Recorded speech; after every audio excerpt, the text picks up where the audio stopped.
नमस्कार। आज हम लोग चर्चा करेंगे, हमारा टॉपिक है समीक्षा अधिकारी, सहायक समीक्षा अधिकारी के इतिहास, मध्यकालीन एवं आधुनिक इतिहास के मॉड्यूल प्रश्न पे। प्रीवियस ईयर में ये लोक सेवा आयोग के विभिन्न एग्जामों में पूछे गए प्रश्न हैं, जो कि बार-बार रिपीट करता रहता है। उसी प्रश्न को हम लोग देखेंगे और उस पर उसका डिस्कशन करेंगे और उसका एक जो आंसर है उसको डिफाइन आंसर के रूप में देखेंगे कि कैसे किस चीज़ को क्या रिलेट करता है, और प्रीवियस ईयर के आधार पे हम अपने आप को जज कर पाएंगे कि अगर एग्जाम होता है तो हम कहाँ पे खड़े हैं। इस चीज पर चर्चा को हम आगे बढ़ाते हैं। आइए देखते हैं कि हमारा अगला प्रश्न, पहला प्रश्न कहाँ से स्टार्ट होता है, क्या होता है। पहला प्रश्न है, निम्नलिखित में से किस मुगल शासक ने अंग्रेजों को बंगाल में शुल्क मुक्त व्यापार करने की सुविधा प्रदान की। ये कह रहा है किस मुगल शासक ने शुल्क मुक्त व्यापार अंग्रेजों को शुल्क मुक्त व्यापार। ऑप्शन दिया हुआ है, पहला अकबर, दूसरा है जहांगीर, तीसरा है बहादुर शाह। इस बहादुर शाह को बहादुर शाह जफर भी कहते हैं। और डी है आपका फर्रुखसियर। आंसर आप लोग बताइएगा कि आंसर क्या होगा। और हालांकि हम तो बताते हुए चलेंगे क्या क्या चीजें होंगी, लेकिन आप लोग पहले देखिएगा आंसर क्या होगा, उसके बाद हम डिफाइन करते हैं। जैसा कि शुल्क मुक्त व्यापार की बात किया जा रहा है, शुल्क मुक्त व्यापार फर्रुखसियर ने दिया था 1717 में। ये दिया गया फर्रुखसियर का शासनकाल 1713 से 1719 रहा है, और इसने 1717 में अंग्रेजों को व्यापारिक लाभ पहुंचाने के लिए शाही फरमान जारी किया था, जो शुल्क मुक्त व्यापार के रूप में जाना गया। और एक इतिहासकार हैं जिनका नाम आमश है, उन्होंने इस शाही फरमान को कंपनी का मैग्ना कार्टा कहकर संबोधित किया है। और इसी फर्रुखसियर को घृणित कायर भी कहा जाता है, फर्रुखसियर का, क्योंकि ये ऐसे ऐसे कार्य किया है जिसकी वजह से इसको घृणित कायर भी कहा गया है। और मुगल साम्राज्य में किसी अमीर, ये शासक को किसी अमीर द्वारा, मुगल शासक में ऐसा शासक रहा है जो किसी अमीर द्वारा मारा गया है, ये पहला एग्जाम्पल हुआ है। फर्रुखसियर अपने अमीरों द्वारा मारा गया था, जो सैयद बंधुओं के नाम से जाने जाते हैं। ठीक है, मुगल बादशाह की हत्या का सैयद बंधुओं के द्वारा मारा गया था, जिसमें से एक हुसैन अली और दूसरे का नाम अब्दुल्ला था। इन्हें किंग मेकर के रूप में जाना जाता है। अगला प्रश्न देखते हैं हमारा क्या है। अगला प्रश्न, नादिर शाह के आक्रमण के समय, नादिर शाह, इसके बारे में हम लोग भी जानेंगे आगे। आक्रमण के समय मुगल शासक कौन था। नादिर शाह ने जब भारत में आक्रमण किया था, उस टाइम मुगल शासक कौन था, ये पूछ रहा प्रश्न। आंसर देखते हैं एबीसीडी में से। अहमद शाह, आलमगीर द्वितीय, मोहम्मद शाह, रफी उद दर्राज। इसका ऑप्शन है सी, मोहम्मद शाह रंगीला। ठीक है, आंसर देख लेते हैं। आंसर सी, मोहम्मद शाह रंगीला। मोहम्मद शाह रंगीला का शासनकाल 1719 से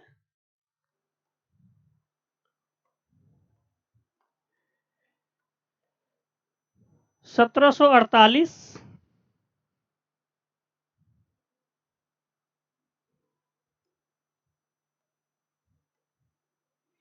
रहा है। मोहम्मद शाह के शासनकाल में ही सैयद बंधु, जिसका अभी हम लोग जिक्र किए, सैयद बंधुओं का अंत होता है।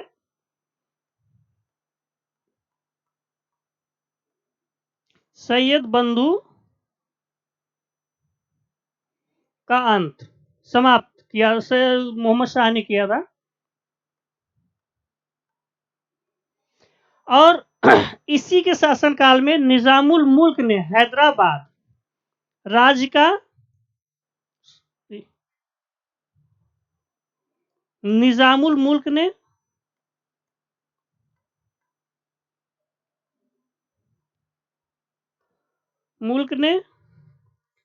हैदराबाद राज्य की नींव रखी थी, नए राज्य की, हैदराबाद। और शहादत खां, सआदत खां ने अवध 1722 में, ठीक है। और इसी के शासनकाल में हम देखते हैं बंगाल, बिहार और उड़ीसा स्वतंत्र राज्य के रूप में उत्पन्न हुए थे। और इसके साथ साथ इसने इसी मोहम्मद शाह रंगीला ने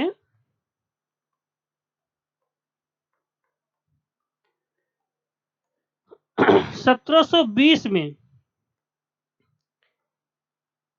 जजिया को अंतिम रूप से प्रतिबंधित किया। अंतिम रूप से प्रतिबंधित किया,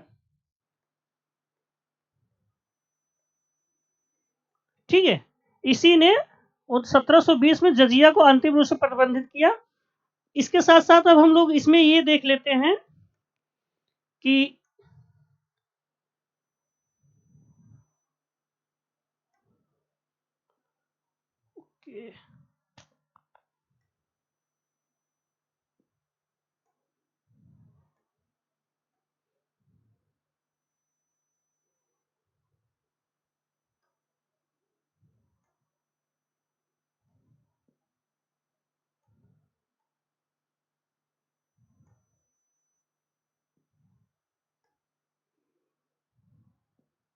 एक सेकेंड, ये क्या हो रहा है। चलिए हम लोग अपने स्लाइड पे ही देख लेते हैं। इसका हो गया तो अपनी स्लाइड पे देख लेते हैं। नादिर शाह, नादिर शाह का आक्रमण मोहम्मद शाह रंगीला के टाइम पे ही होता है 1739 में। और इसे ईरान का नेपोलियन कहा जाता है। इसके साथ साथ इसे एशिया का अंतिम महान सेना नायक भी कहा जाता है, नादिर शाह।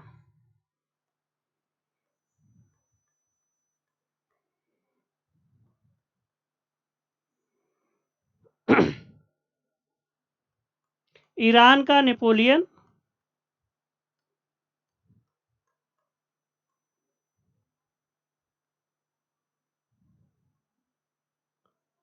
और एशिया का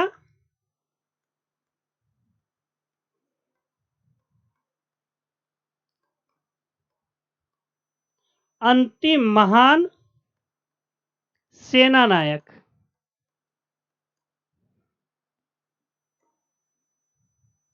ठीक है। और ये जब आक्रमण किया था दिल्ली में, 57 दिन तक दिल्ली में रहा था और लूटा था। 57 दिन तक दिल्ली में रहा, उसका लूटपाट किया और लगभग 50 लाख का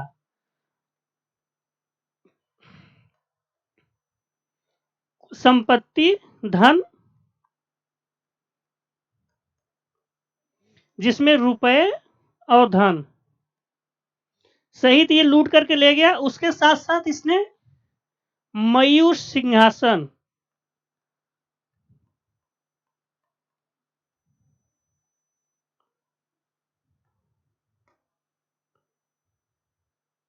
मयूर सिंहासन जिसे तख्ते ताउस,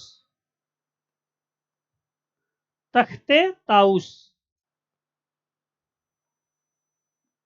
भी कहते हैं, ये अपने साथ ईरान ले गया। कौन? नादिर शाह। इसने, आप लोग सुने होंगे कोहिनूर हीरा, वो तख्ते ताउस में जड़ा हुआ था। कोहिनूर हीरे के भी साथ में इसने ले गया था। ये रहा। और एक चीज ये, नादिर शाह के बाद एक और ईरानी शासक अहमद शाह अब्दाली, अहमद शाह अब्दाली, ये भी मोहम्मद शाह रंगीला के ही शासनकाल में आक्रमण करता है 1748 में।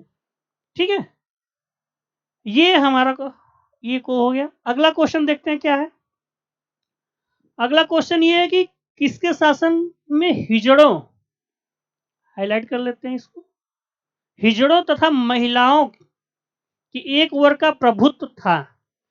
ऑप्शन ए है मोहम्मद शाह रंगीला, टाइम पीरियड मैंने जानबूझकर डाल दिया है कि आप इसके साथ साथ कभी कभी मिलाने के लिए क्वेश्चन आ जाता है बादशाहों का कि कौन मिलान कीजिए या फिर कौन पहले था कौन शासक बाद में था। इससे आप 4 मुगल बादशाहों के शासन पीरियड को जान सकते हैं। मोहम्मद शाह रंगीला शासन पीरियड 1719-48, अभी हमने इसकी जिक्र किया। अहमद शाह 1748 से 54। आलमगीर द्वितीय, आप लोग कमेंट बॉक्स में बताइए कि आलमगीर प्रथम किसे कहा जाता है। ये क्वेश्चन आपका टास्क है, कमेंट में बताइएगा आलमगीर प्रथम किसे कहा जाता है। यहाँ मैं आलमगीर द्वितीय की बात कर रहा हूँ 1754 से 1759। शाह आलम द्वितीय सॉरी 1759 से 1806।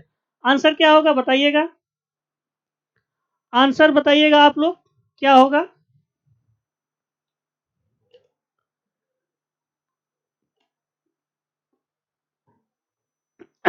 ये आंसर यही ए होगा।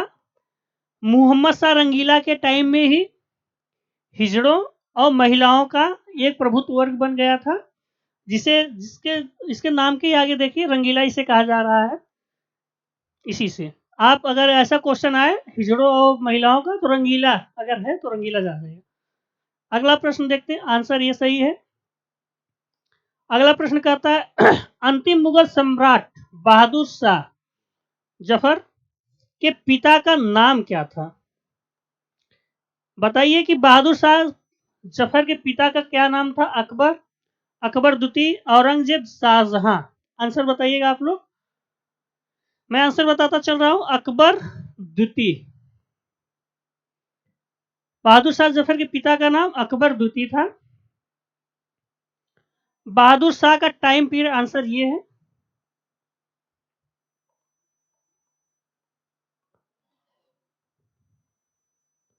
बहादुर शाह जफर भी कर दे रहे हैं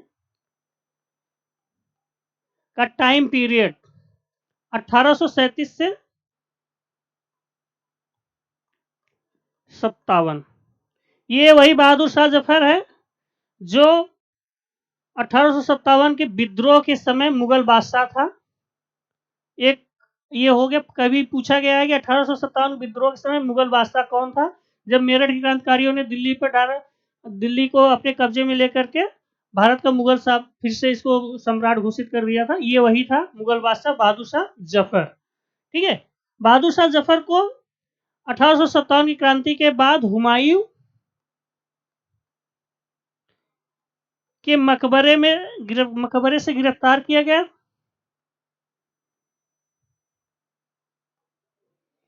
मकबरे से गिरफ्तार किया गया था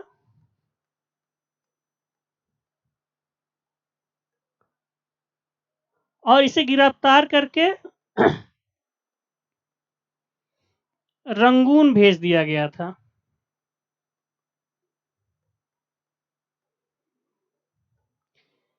यहाँ बहादुर शाह जफर के साथ में इसके 2 बेटों को भी गिरफ्तार किया गया था, जिसमें से एक का नाम था मिर्जा मुगल खिज्र खां। मिर्जा मुगल खिज्र खां।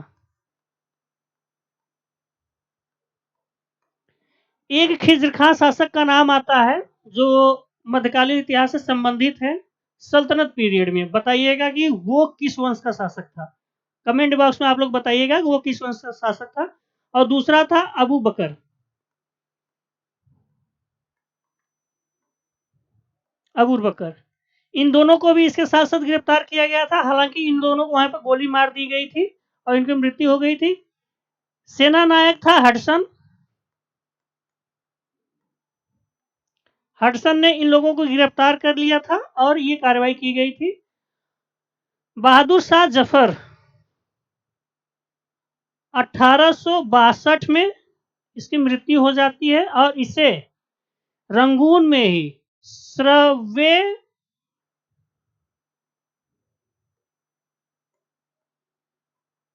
स्रवेडोगोन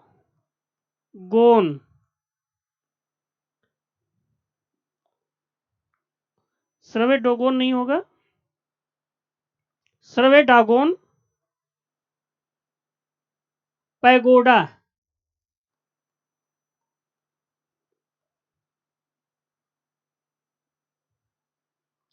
पैगोडा में दफनाया गया। दफनाया गया है। 1862 में इसकी मृत्यु हो जाने के बाद जब ये मर गया था वहीं पे रंगून में, तो इसे सर्वेडागो गोना पैगोडा में ही दफना दिया गया है।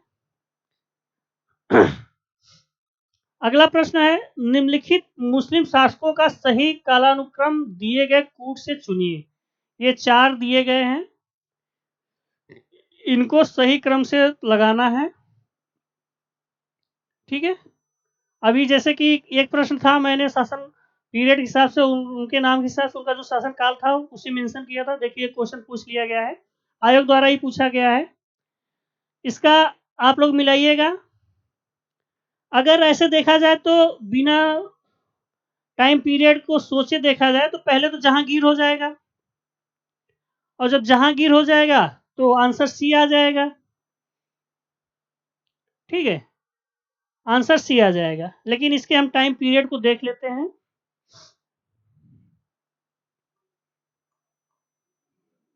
जहांगीर, जहांगीर का टाइम पीरियड 1605 से 1627। उसके बाद आता है मोहम्मद शाह।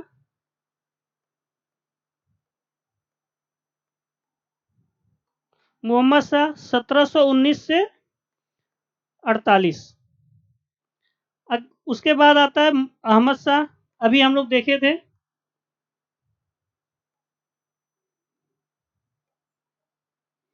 अहमद शाह 1748 से 54। उसके बाद आपका आ जाएगा, क्या बचा हुआ, बहादुर शाह।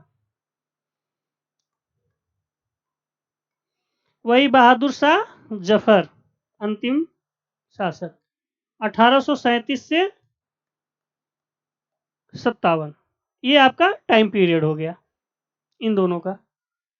ठीक है, आंसर देख लीजिए, 3, 2, 1, 4 सही है।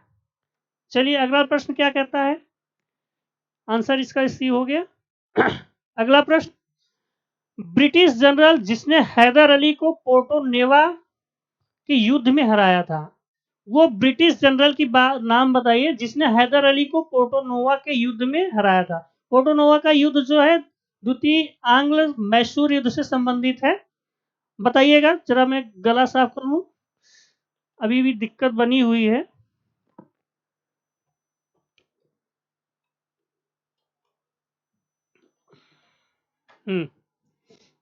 Captain Popham, sir Eyre Coote, sir Hector Munro, general Goddard. Answer क्या होगा आप लोग बताइएगा। आंसर होगा B, British general sir Eyre Coote थे। ये आपका आंसर बी हो गया। कुछ हम लोग सर आयरकूट के बारे में जान लेते हैं। आयरकूट, सर आयरकूट वांडीवास, इसके पहले इसके बारे में जान, ये ब्रिटिश सैनिक थे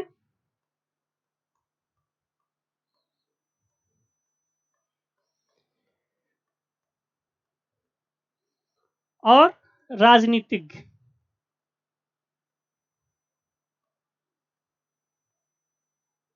राजनीतिज्ञ थे। ये वांडीवास का युद्ध लड़ा था। वांडीवास का युद्ध 1760 में। आप बताइएगा कि वांडीवास का युद्ध किनके किनके बीच लड़ा गया था, कमेंट बॉक्स में बताइएगा। उसके बाद 1 जून 1781 को, ये पोर्टो नोवा की युद्ध की बात हम कर रहे हैं। पोर्टो नोवा का युद्ध लड़ा गया था जो कि द्वितीय आंग्ल मैसूर युद्ध से संबंधित है। द्वितीय आंग्ल मैसूर युद्ध 1780 से शुरू हो जाता है।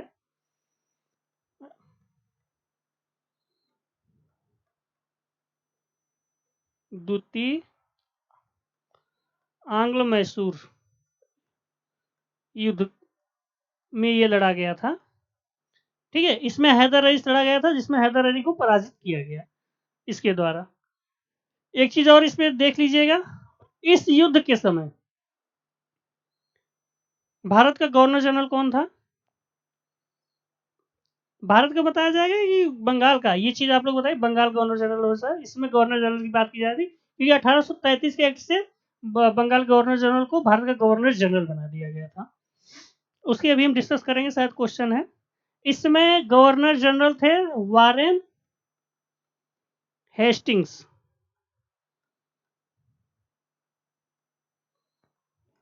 हेस्टिंग्स ये थे गवर्नर जनरल इस समय। ठीक है, अगला प्रश्न देखिए क्या है। निम्नलिखित में से कौन अवध का प्रथम नवाब था? अभी अवध की हम जिक्र कर रहे थे कुछ टाइम पहले। आप लोग बताइए कि निम्नलिखित में से कौन अवध का प्रथम नवाब था? अभी किसी प्रश्न में हम अवध की स्थापना कराए थे 1722 में।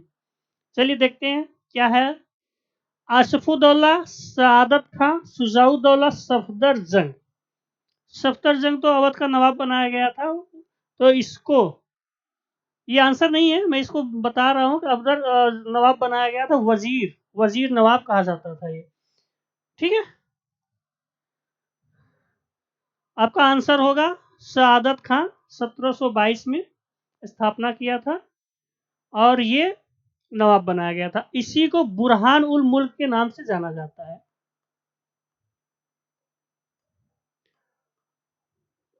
बुरहान उल मुल्क, इस नाम से भी इसको जाना जाता है। ठीक है, याद रखिएगा। अगला प्रश्न है, महाराजा जयसिंह ने वेधशालाएं कहाँ बनवाई थी? महाराजा जयसिंह की बात कर रहे हैं। इन्होंने कुछ वेधशालाएं बनवाई थी। पूछ रहे कहाँ कहाँ वेधशालाएं इन्होंने बनवाई थी। 4 दिया है और फिर नीचे कूट से सही उत्तर का चयन करना है। दिल्ली, जयपुर, उज्जैन, वाराणसी, कहाँ कहाँ बनवाया था आप लोग देखिएगा, आंसर बताइएगा। आंसर ए में 1 एवं 2, बी में 1, 2 एवं 3, सी में 2, 3 एवं 4, डी 1, 2, 3 एवं 4। तो इसका आंसर होगा डी। उन्होंने दिल्ली में भी, जयपुर, उज्जैन और वाराणसी चारों जगह पे वेधशालाएं बनवाई थी। ठीक है, ये आंसर आपका हो जाएगा महाराजा जयसिंह का, कि 4 जगह पे उन्होंने पूरी जगह पे बनवाया था वेधशाला। निम्नलिखित में से किसे स्वर्ग से उत्पन्न सेना नायक कहा गया? स्वर्ग से उत्पन्न सेना नायक कहा गया। Albuquerque, Robert Clive, Dupleix, Lord Cornwallis. Answer बताइएगा आप लोग कि किसे स्वर्ग से उत्पन्न सेना नायक कहा गया है। आंसर होगा इसका रॉबर्ट क्लाइव। ठीक है, रॉबर्ट क्लाइव के बारे में हम लोग जान लेते हैं। आपका आंसर बी। रॉबर्ट क्लाइव 1746 से 1767। रॉबर्ट क्लाइव 1746 से 67 तक भारत में अपना सेना नायक रहा, सेवा दिया इसने। ये प्लासी का युद्ध भी लड़ा जो 1757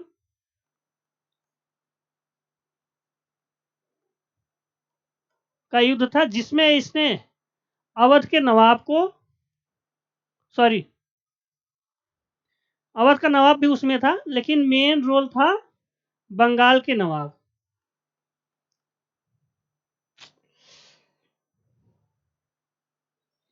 बंगाल के नवाब,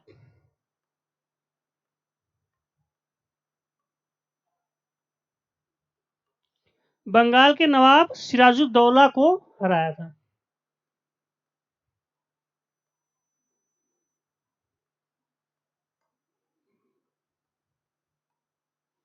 सिराजुद्दौला को हराया था कूटनीतिक रणनीति से। उसके बाद 1764 में ये बंगाल का गवर्नर जनरल बना दिया गया था।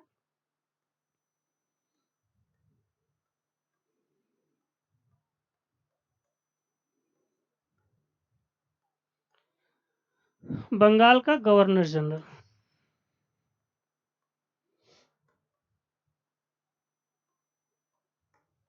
1764 का युद्ध भी लड़ा गया था और इसके बाद ये विदेश अपने स्वदेश ब्रिटेन चला गया था। फिर इसको वहां से 1764 में बंगाल गवर्नर जनरल बना के भेजा गया था। फिर इसने 1765 में इलाहाबाद की 2 संधि करता है, जिसके तहत इसको दीवानी प्राप्त हो जाती है और दीवानी के माध्यम से ये कई शासन प्रशासक एक्टिविटीज को कार्यान्वित करता है और द्वैध शासन का भी प्रारंभ करता है। ठीक है, अगला प्रश्न है, भारतीय व्यापार में ईस्ट इंडिया कंपनी का चाय सहित मतलब है कि जो कुछ बचा था चाय और चीन का व्यापार, चाय सहित पूर्ण एकाधिकार कब खत्म कर दिया गया था? बताइएगा। ऑप्शन है 1793, 1803, 1813 और 1833। आंसर क्या होगा? ये दो तो होगा नहीं, 1823 की बात करता, 33 की बात करता है। आंसर होगा 1833, क्योंकि 1813 में, ये आपका आंसर, 1813 में क्राउन ने कंपनी से सारा समस्त व्यापार का अधिकार समाप्त कर देता है, परंतु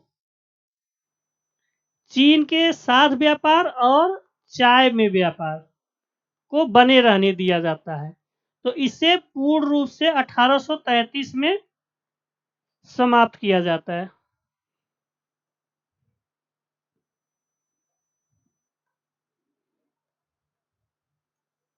इस अधिकार को 1833 में पूर्ण रूप से समाप्त किया जाता है। ठीक है, इसी 1833 के एक्ट के तहत दासता पे प्रतिबंध लगाया जाता है।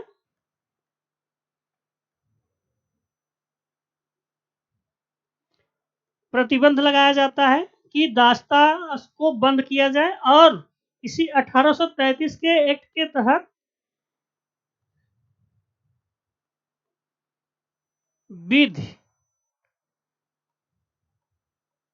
आयोग का गठन किया जाता है। विधि आयोग का गठन किया जाता है। इसके रूप में परिषद में एक सदस्य को और शामिल किया जाता है, जिसका नाम था मैकाले। ठीक है, अगला प्रश्न है, निम्नलिखित में से कौन नीला जल योजना ब्लू वाटर नीति से संबंधित है? ब्लू वाटर नीति आप लोग सुने होंगे, ये बताइए कौन इससे संबंधित है? ब्लू वाटर नीति से कौन संबंधित है? ठीक है,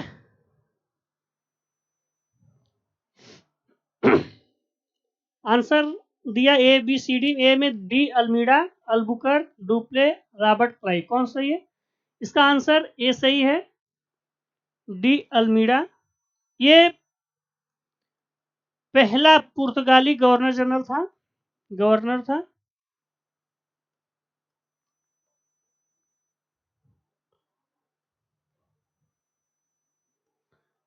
पुर्तगाली गवर्नर था। इसने हिंद और अरब सागर और हिंद महासागर में नौसेना सैनिक शक्ति को संगठित मजबूत बनाने के लिए ब्लू वाटर पॉलिसी का क्रियान्वयन किया था, जिसमें गुजरात,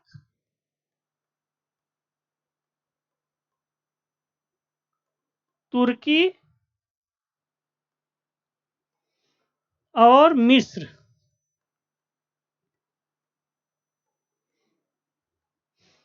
के संयुक्त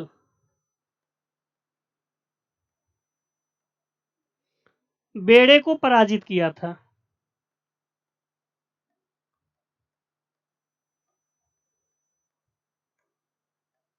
ये था डी अल्मीडा। ठीक है, अगला प्रश्न है आपका, किसने ईस्ट इंडिया कंपनी के बारे में यह टिप्पणी की कि कंपनी एक असंगत है, परंतु यह उस व्यवस्था का भाग है जहां सब कुछ ही असंगत है।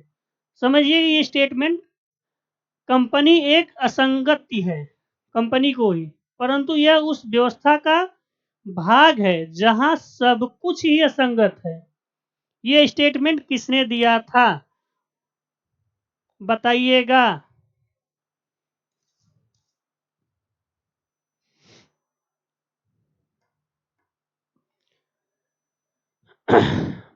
Warren Hastings, G B Macaulay, Lord Cornwallis, Henry डुंडारस।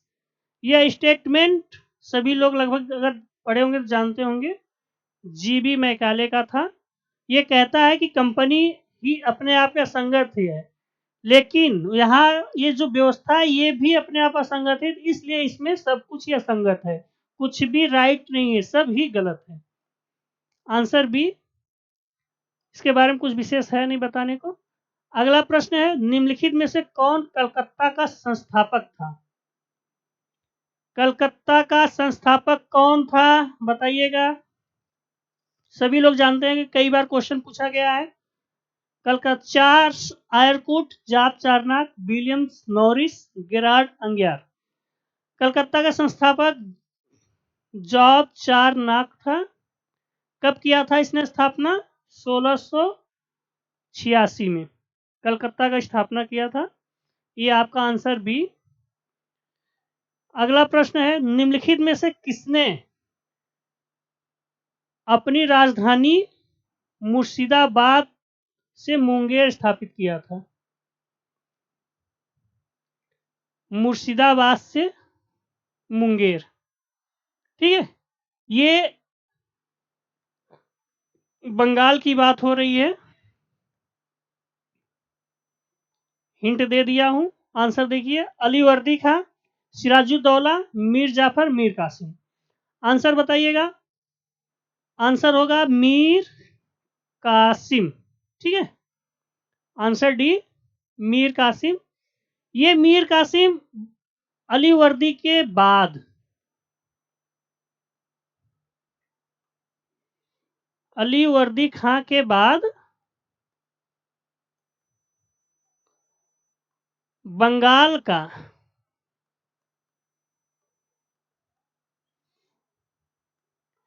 दूसरा सबसे योग्य नवाब हुआ। ये अलीवर्दी खां के बाद ही नहीं हुआ था, लेकिन अलीवर्दी खां बंगाल का सबसे योग्य प्रथम नवाब है। ये दूसरा कौन? मीर कासिम।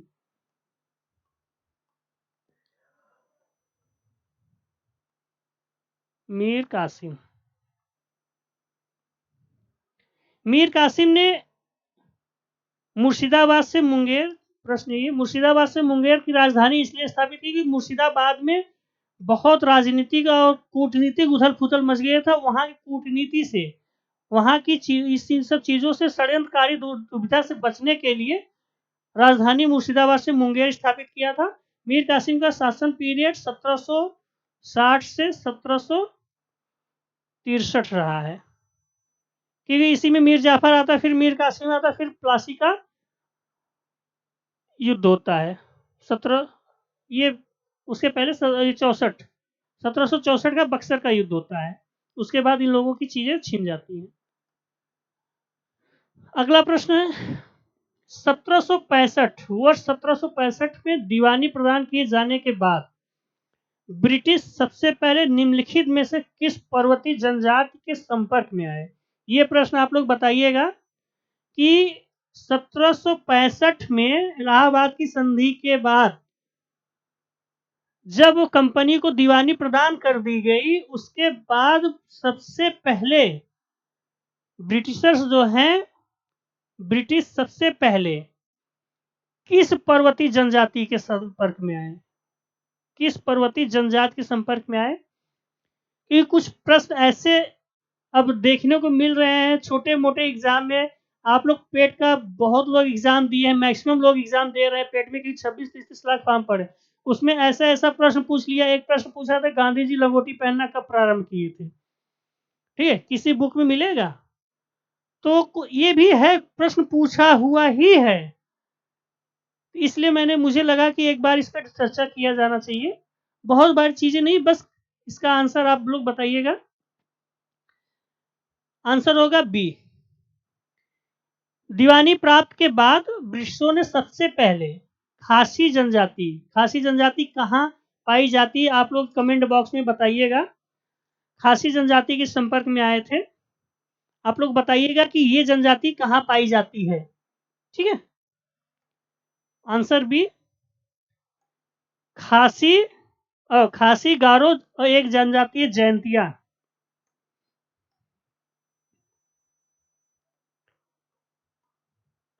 खासी, गारो और एक है जयंतिया।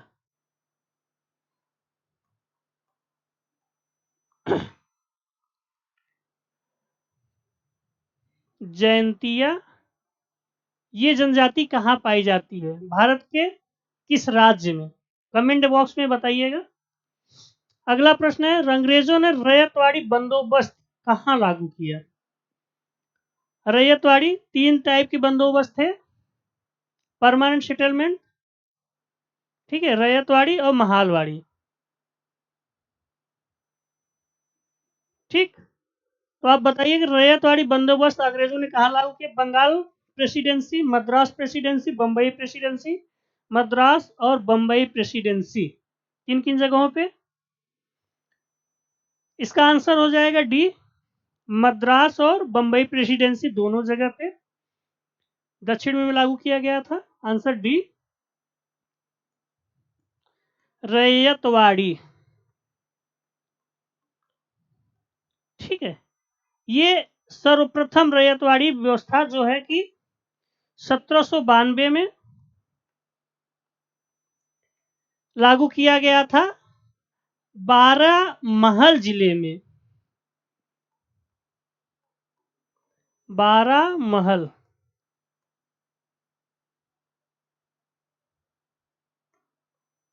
बारामहल जिले में लागू किया गया था कर्नल रीड द्वारा, और मुनरो इसका कट्टर समर्थक था। कर्नल रीड, ठीक है, और इसका जो समर्थक था मुनरो था। फिर इसके बाद 1820, यहां देख लेते हैं, 1820 में मद्रास, 1825 में बंबई,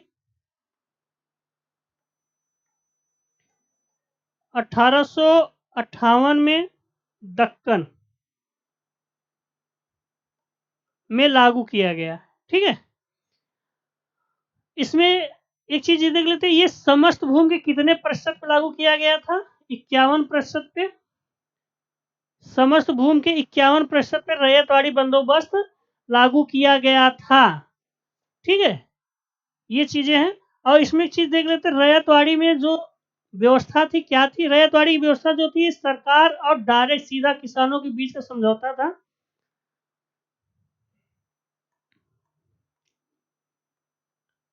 सरकार और किसानों के बीच समझौता, कोई बीच का भाग नहीं था, जैसे कि आप परमानेंट सेटलमेंट में देखते हैं, किसानों के बीच समझौता था।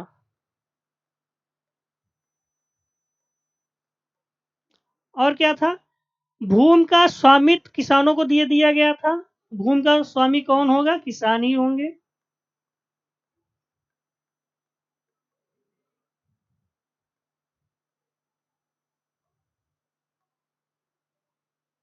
भूमि का स्वामी किसान। और क्या था? लगान की अदायगी न करने पर भी इनकी भूमि की जब्ती की जाती थी, ये लागू रहा। सही समय पे लगान की अदायगी, सही समय पर लगान की अदायगी न करने पर भूमि जब्त की ले जाएगी।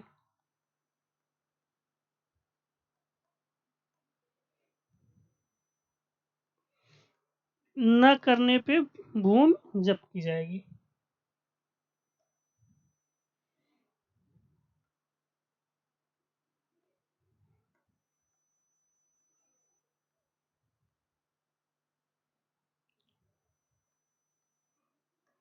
भूमि जब्त। ठीक है, एक पॉइंट इंपॉर्टेंट था, 30 वर्ष बाद इसकी पैमाइश भी पुनरीक्षण किया जाएगा, पुनर्समीक्षा कि इसकी स्थिति क्या है, फिर से इसको रिन्यूअल किया जाएगा। अगला प्रश्न है, सैडलर आयोग किससे संबंधित है? सैडलर आयोग किससे संबंधित है? न्यायपालिका से, राजस्व प्रशासन से, शिक्षा से, पुलिस प्रशासन से? आप लोग आंसर बताइएगा। ये क्वेश्चन पूछा हुआ जनरल है, बहुत आराम से बताइएगा। सैडलर आयोग किससे संबंधित है?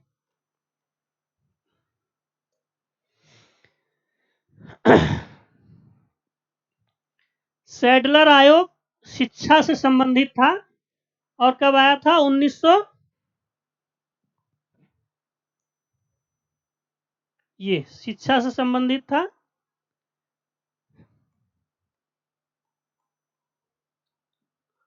सैडलर आयोग 1917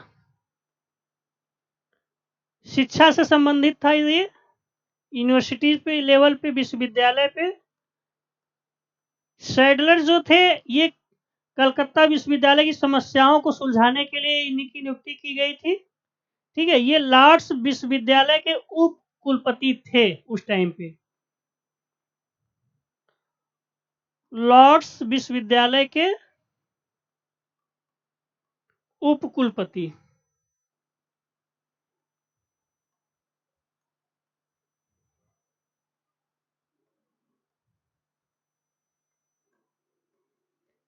लॉर्ड्स विश्वविद्यालय कुलपति रहे। इस आयोग में 2 भारतीय भी शामिल किए गए थे, जिसमें एक थे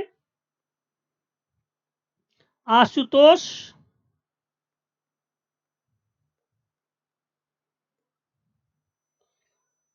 मुखर्जी और दूसरे थे डॉक्टर जियाउद्दीन अहमद।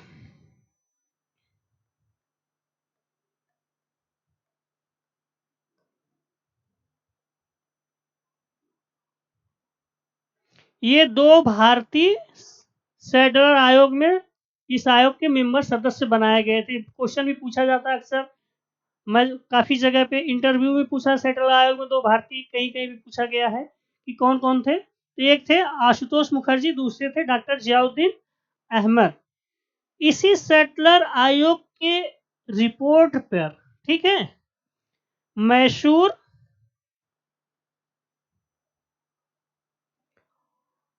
पटना, बनारस, अलीगढ़,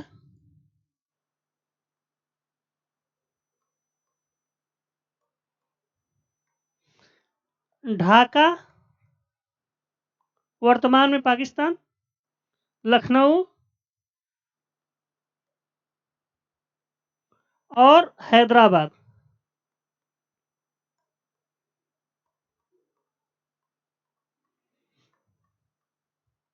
हैदराबाद में विश्वविद्यालय की स्थापना की गई थी। कितने जगहों पे? मैसूर, पटना, बनारस, अलीगढ़, ढाका, लखनऊ, हैदराबाद में। इसी सैडलर आयोग के आधार पे, रिपोर्ट पे, इन जगहों पे विश्वविद्यालय की स्थापना की गई थी। ठीक है, और ये विश्वविद्यालय, कलकत्ता विश्वविद्यालय की जो समस्याओं थी उसके समाधान के लिए लाया गया था, बनाया गया था। तो इन्होंने इसने विश्वविद्यालय, ये काम मोस्ट इंपॉर्टेंट रहे हैं इनके। ठीक, अगला प्रश्न देखते हैं क्या है। कलकत्ता में एशियाटिक सोसाइटी की स्थापना के समय बंगाल का गवर्नर जनरल। 2 प्रश्न हो जा रहा है इसमें, देखिए, एशियाटिक सोसाइटी की स्थापना और बंगाल का गवर्नर जनरल। इसमें पूछा है कि बंगाल का गवर्नर जनरल कौन था। तो आप लोग कमेंट बॉक्स में बताइएगा कि कलकत्ता में एशियाटिक सोसाइटी की स्थापना किसने की थी।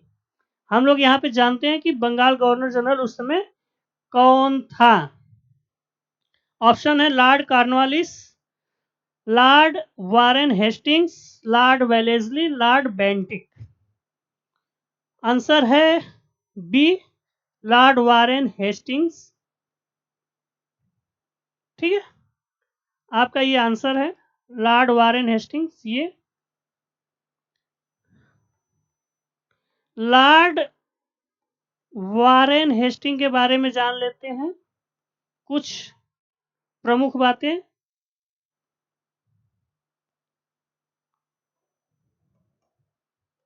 हेस्टिंग्स के बारे में, वारेन हेस्टिंग्स 1773 से 85 तक बंगाल गवर्नर रहा। 1773 से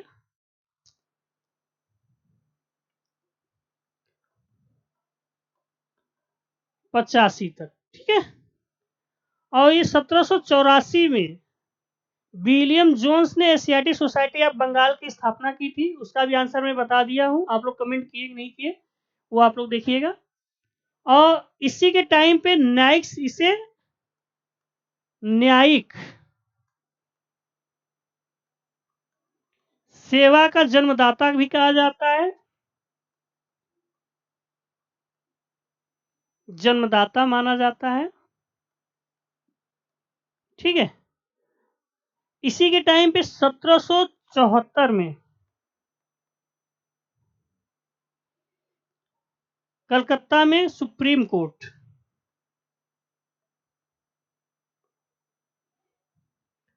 एक सुप्रीम कोर्ट की स्थापना की जाती है। इसी के टाइम पे 1773 में द्वैध शासन व्यवस्था को समाप्त किया जाता है।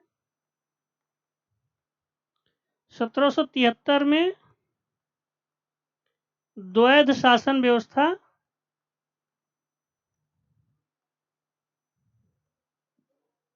समापन यानी समाप्त किया जाता है।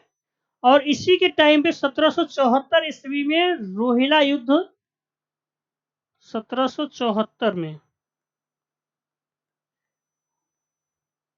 रोहिला युद्ध होता है। आप लोग बताइए कि रोहिला युद्ध किनके किनको बीचों लड़ा गया था। ये तो साधारण सा क्वेश्चन है, अगर आप लोग दिमाग लगाएंगे तो सॉल्व हो जाएगा। इसी के टाइम पे 1775 में साल बाई की संधि हुई थी। आप लोग बताइए साल बाई की संधि किनके किनको बीच में हुई थी। अगर वारेन हेस्टिंग साथ में हो रहा है तो एक तो ब्रिटिशर्स हो गए, दूसरा कौन था ये बताइएगा। इसी के टाइम पे 1780 से 82 के बीच में द्वितीय आंग्ल मैसूर युद्ध हुआ था। हम ऊपर पढ़ चुके, एक बार देख लिए हैं, आंग्ल मैसूर युद्ध। आंग्ल मैसूर युद्ध हैदर अली था उस टाइम पे लड़ा गया था। ये बताइएगा कि साल बाई की संधि किनके किनके बीच हुई थी और रुएला, ठीक है। सॉरी, कुछ चीजें और हैं उसको हम देख लेते हैं। वारेन हेस्टिंग को एक है बर्केन, बर्केन इतिहासकार है। वारेन हेस्टिंग का को विभिन्न नामों से पुकारते हैं। उन नामों को हम एक बार देख लेते हैं किन किन नामों से उसे पुकारा गया है। वो इसको चूहा और न्योला, समझिएगा, एक ब्रिटिशर्स हैं, इसको चूहा और न्योला बुलाते हैं। साथ ही साथ एक झूठा बैलों का ठेकेदार भी बोला है। बैलों, झूठा बैलों का ठेकेदार भी बोला है। बर्केंस,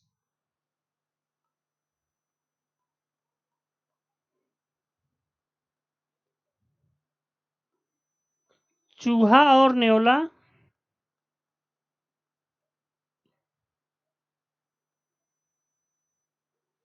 चूहा और न्योला बोला है,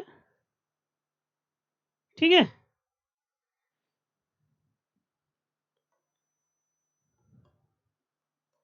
और झूठा बैलों का ठेकेदार,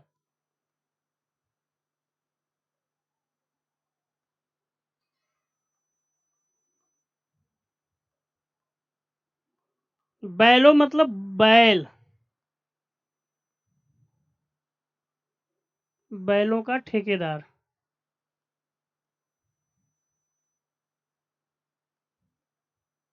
ठीक है, एक और बोला है अन्याय का मुखिया।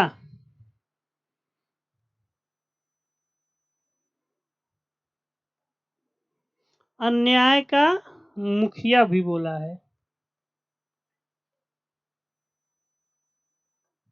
बर्केंस ने चूहा और नेवला एक झूठा बैलों का ठेकेदार और अन्याय का मुखिया बोला है किसे? वारेन हेस्टिंग को। ठीक है, अगला प्रश्न है निम्नलिखित अंग्रेजों में कौन था जिसने सर्वप्रथम भगवत गीता का अंग्रेजी में अनुवाद किया था? बताइएगा।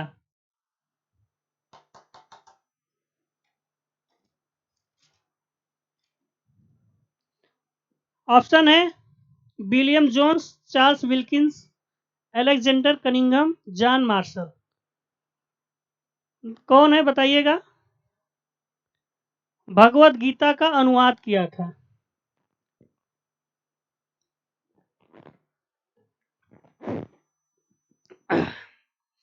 आंसर आपका है चार्ल्स विल्किंस। इन्होंने भगवत गीता का अनुवाद किया था। यह एक अंग्रेजी टाइपोग्राफर और ओरिएंटलिस्ट थे। टाइपोग्राफर,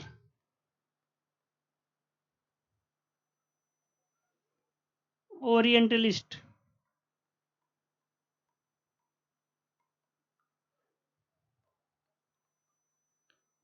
ये ठीक है, इन्होंने ही विलियम जोन्स को एशियाटिक सोसाइटी बंगाल की स्थापना करने में मदद किया था। मददगार में साबित थे बंगाल एशियाटिक सोसाइटी में। ठीक, अगला प्रश्न है और शायद अंतिम प्रश्न होगा, ये आंसर बी। अंतिम प्रश्न, अगला प्रश्न आज का हमारा अंतिम प्रश्न है अमृत बाजार पत्रिका की स्थापना किसने की?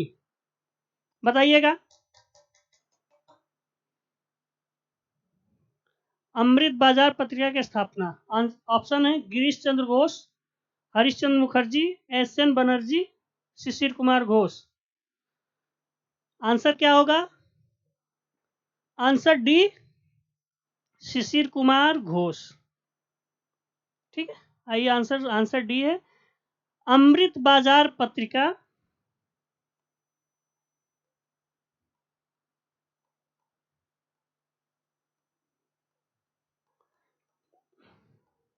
ठीक की स्थापना शिशिर कुमार घोष, दो भाई जो थे उन्होंने किया था, दो भाइयों ने मिलकर किया था।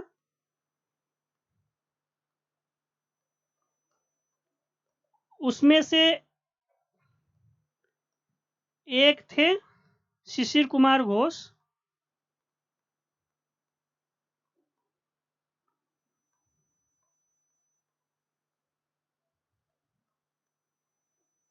और एक थे मोतीलाल घोष।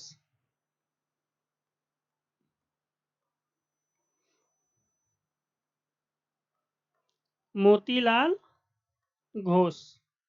ठीक है, 1868 1868 में इसकी स्थापना हुई थी अमृत बाजार पत्रिका का, और इसके ऊपर देशद्रोह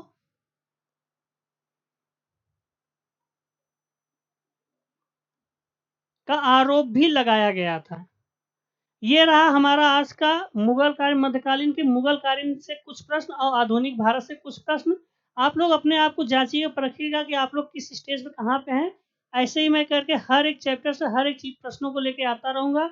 आपकी तैयारी में निरंतरता बनी रहेगी और मैं कोशिश करूंगा कि आपको अच्छे से अच्छे प्रश्न सॉल्व कराया जाए, उसका डिफाइन आंसर बताया जाए अच्छे से अच्छे, जिससे कि आपने जो पढ़ा है उससे रिलेट करके प्रश्न को सॉल्व भी करें, साथ साथ देखें कि हमको रिलेट करके कि क्या और उससे आंसर, उससे चीज़ें क्या छूट रही हैं, उसको साथ पकड़ते हुए चलिए।